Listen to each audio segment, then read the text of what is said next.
mentioned that you can do 14 different activities at a given moment.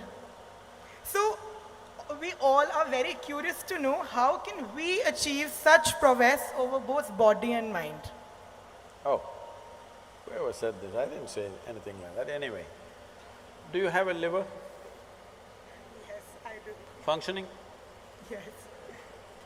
Do you know how many levels of activity it's doing right now?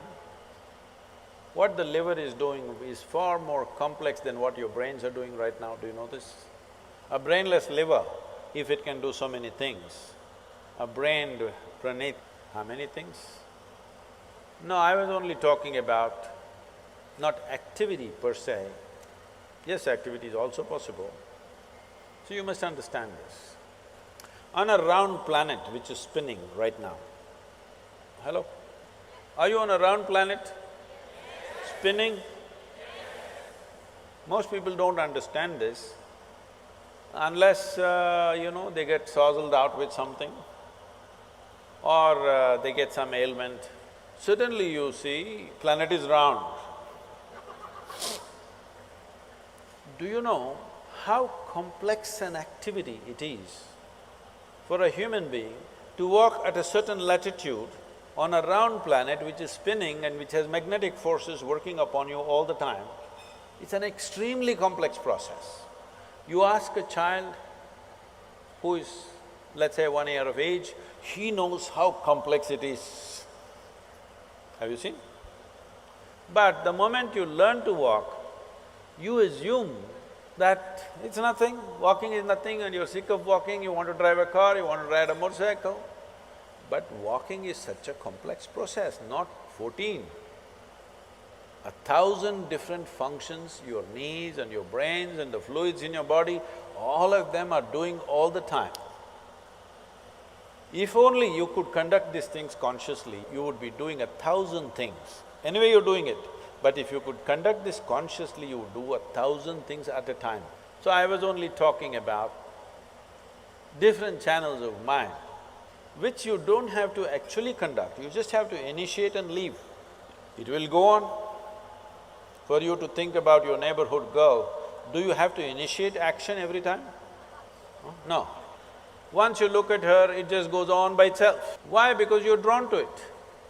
If you are drawn to 10 different things at the same time, mind is capable of creating 10 different channels and keep it running. A complex mathematical problem, a sensation, a music, some raga, this, that, 100 things at the same time, because that is how complex human mind is. This complexity you can use either to drive yourself crazy with unbridled thought and emotion, or if you harness it, it can do things that nobody has imagined possible. It can do things in a miraculous way. You can manifest things in a phenomenal way if the necessary training goes. If somebody is walking there, if you just look at them, how they're walking, you can make out whether they're physically fit or not. Yes or no? Body has been worked upon, you can see it or no, just by the walk. Similarly, whether the mind has been worked upon or not, whether your energies have been worked upon or not, is something that's visible. Most people may not see, but if you pay attention, you will see. Right now, most human beings, the problem is we gave you a super computer. The most sophisticated machine on this planet is this human mechanism.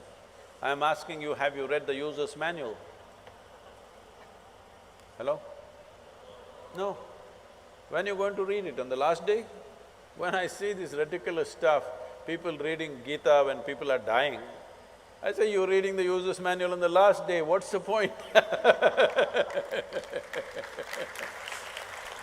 If you buy a phone, should you read the user's manual in the first 3 days or after 3 years when you want to get rid of the phone?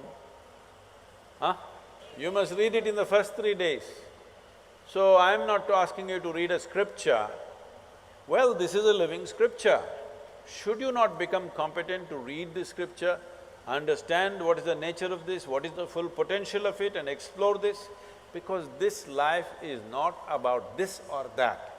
This life is about this. There is no choice about this. It is just that you can enslave this life to something else and think it's about that. But actually it's about this. Are you okay with this? You think right now your life is about education. No, your life is about this. You want this one educated, you want this one to do well, you want this one to experience love, you want this one to experience pleasure, you want this one to do all this. All the other things are only attendant things. This is the real thing, isn't it? So if this is the real thing, does this deserve some amount of attention? Some amount of attention means not standing in front of the mirror and attending to your skin endlessly. Should you not pay attention to every dimension of what this human being is made of? What makes this life tick? And how? If you understand what makes it tick, you can make it roar. If you make it roar, why 14 things? You can do many more.